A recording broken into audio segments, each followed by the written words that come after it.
Isang maswerteng gabi po mga ka-STL. Narito na po ang resulta ng STL Bulacan para sa araw na to, 3rd draw, November 8, 2024. Araw ng Biyernes. Naway ang mga natayan nyo pong mga numero kanina ay manalo nawa ngayong gabing ito, 8 PM. Kaya't kunin nyo na po ang inyong mga tickets. Ibibigay ko na po ang resulta. Ang mga numerong nanalo sa STL Bulacan para sa oras na to, 8 PM, 3rd draw result, 31 at 20 in exact order. Sa lahat po ng tumaya kanina para sa 3rd draw ng 31 at 20, congrats po sa inyo, panalo po kayo.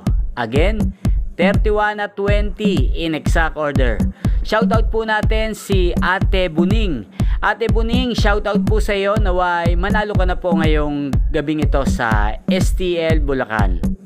Ayan po, yun pong napanood ang resulta ng STL Bulacan sa channel na to. Roderick Hernandez TV, maraming salamat po sa patuloy nyo pong pagsuporta sa aking channel. Huwag pong kalimutang mag-subscribe. Thank you for watching.